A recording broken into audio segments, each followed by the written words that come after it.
hasta que ella oía esto y iba a verlo. Entonces solamente lo miraba, hasta que un día lo besaba. Después, una noche se desnudaba ella entera ante él y él quedaba paralizado ante la visión de la belleza cósmica del cuerpo de la mujer. Entonces se acostaban en el lecho. Esto se practica en la India todavía, en el tantrismo. A un lado, sin tocarla. Un mes, 2 meses, después al otro lado. Después dormía con la espada al medio, separándolo. Era el azar, la prueba del azar, la más difícil de todas, imagínense. Tanto que, no sé si en la leyenda, no sé si es Parsifal o Sigfrido, cuando le dicen al rey, le dicen, tu mujer está acostada en la cueva, tanto con... Genevieve, con Parsifal, sí. Con Lancelot. Con Lancelot. Es con Lancelot. Con Lancelot. Claro. Entonces anda porque hay que liquidarlo. Entonces él entra para tomar los presos y matarlo y dice, no los toquen porque tienen una espada al medio. Significa que ahí el amor no se consuma. El amor no se consuma. Ahora, en este libro... Se consuma mucho peor, mucho más, porque, bueno, en la India se practica el tantrismo, o sea, el maizuna, el coito mágico, que es el coito sin eyacular. Entonces, en el momento del coito mismo, toda esa energía circula, va a la sangre y desarrolla los chakras internos. De tal manera que hasta llegar aquí desarrolla la visión. Y eso no se puede desarrollar sin una mujer.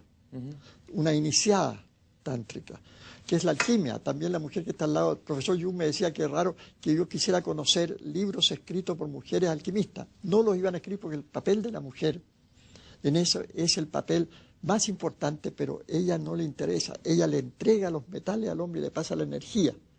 Y al pasarle la energía femenina, puede construir el oro alquímico que se bebe. O sea, él va a ser el hombre absoluto. O sea, esto, la totalidad. El Shivardhaneshvara. O sea, vamos a ver, tiene a ella, ha resucitado su ella, porque según Jung decía, el alma del hombre es femenina y es el ánima, y la de la mujer es masculina, es el animus.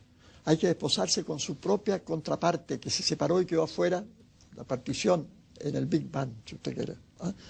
Pero al recuperarla, reincorporarla, usted, su alma, tiene un rostro, el rostro de ella, de la mujer que le ayudó y le permitió eso. La persona se ha transformado en personalidad. Ahora, en la conversación que usted tuvo con Jung, cuando usted fue a visitarlo a Lucarno, y que está contada aquí en el Círculo Hermético, la relación entre usted, Hermann Hesse y Carl Jung, hay un diálogo que me pareció muy interesante a propósito de la separación. O sea, da la impresión de que hoy día, en el tiempo, lo femenino y lo masculino se separaron, que eso ya es la primera tragedia. Y la segunda tragedia que le cuenta a usted Jung es la separación entre lo consciente y lo inconsciente. Interesante. ¿Qué le contó Jung a usted de esta separación, de esta división que tan caro nos ha costado a Occidente?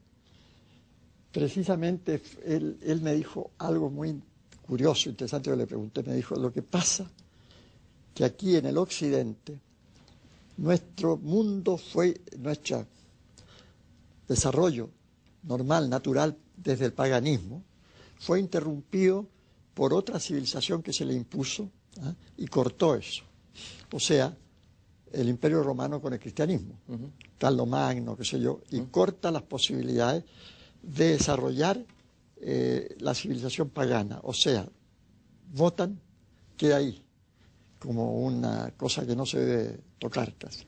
Y entonces eso que era el producto de la sangre, del inconsciente de ese pueblo, queda interrumpido y se le impone otro. Y entonces se produce esa dicotomía, ese conflicto interno, que es lo que se produce también en el catolicismo, cuando está el pecado y el concepto del pecado, etc. Esto es terrible, porque se crea una especie, según Jung, una esquizofrenia, que es la que hace que cada cierto tiempo en el Occidente se produzcan esas explosiones de bélicas y de guerras terribles. Es porque todo lo que está reprimido de ese inconsciente tiene que emerger por algún lado. Tiene que emerger por algún lado. Pero, voy a terminar esto mejor porque se me puede olvidar. Eso permite una gran ventaja, es decir, una cosa increíble, tal vez única en el universo, la creación del yo, la conciencia de sí mismo, la conciencia del yo. Porque eso no lo tenían los hindúes, por ejemplo. Para él, el pueblo hindú es curioso, y es cierto. El pueblo hindú que desarrolla su mundo desde los orígenes y va desarrollando toda su mitología y viviéndola, no tiene ese problema. Pero para él tenía otro, que era no estaba individuado. La individualidad no existía en la India. Y es verdad. A mí un italiano que visitó la India me decía que no hay posibilidad de aventura en este país. En la esquina yo no me voy a encontrar con una mujer y voy a tener una aventura como en Roma. Una cosa muy italiana, pero estaba bien. ¿Ya? Pero él, y decía otra cosa, a los hindúes las ideas no las crean ellos, se les aparecen. O sea, ellos piensan de otra manera. ¿Cómo piensan los hindúes o pensaban? Ellos no piensan. Las ideas vienen, se les aparecen. Las ideas vienen y esa es lo que ellos desarrollan. De repente, por ejemplo, pueden hacer hoy día hasta ferrocarriles, pero eso lo están copiando occidental. Es decir, pero en la India nadie se aburre, porque son como, ¿ha visto usted un gato aburrido, un perro jamás? Porque están inmersos en el inconsciente colectivo. Hay distintas maneras, cada pueblo tiene una manera distinta de pensar. Usted eso lo dice en el prólogo de la trilogía de la búsqueda en el mundo exterior. Es decir, los indios piensan de una manera... Pero sí, claro, porque con otros centros, pero que no se me vaya a olvidar esto. A ver, en el occidente, el occidental crea la técnica con esto. Y es más, aquí viene la cosa.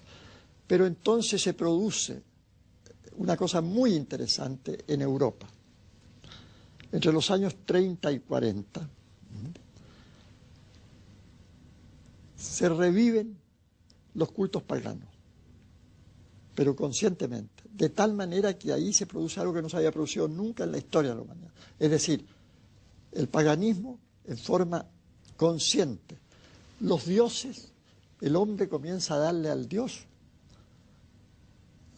a iluminar la oscuridad del Creador, como diría Jung.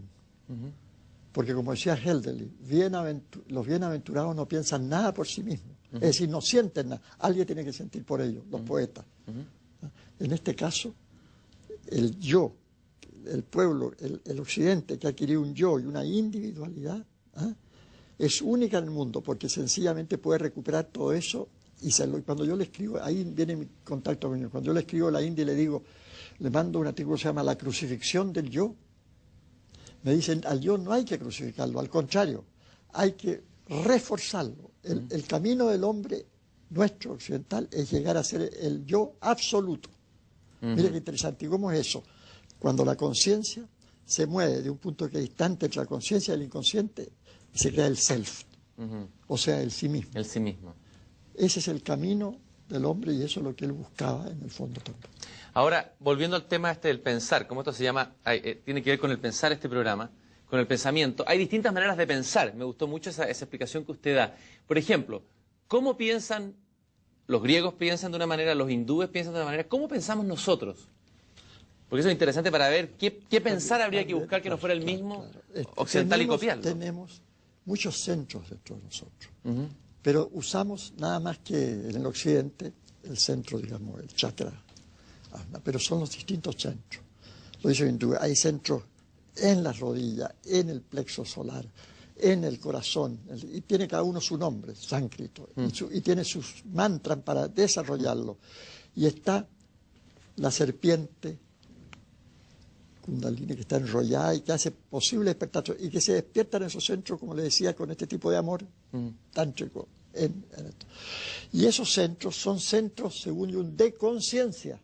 No son centros de energía, sino de conciencia. Son conciencias distintas. Entonces, ¿cómo piensa el japonés, por ejemplo?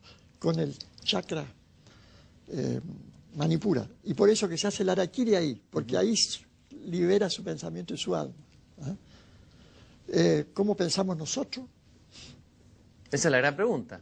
Yo creo que usted trató de contestar, ¿no? Sí, yo creo que pensamos con los chakras del sexo. ¿Cómo se llama eso?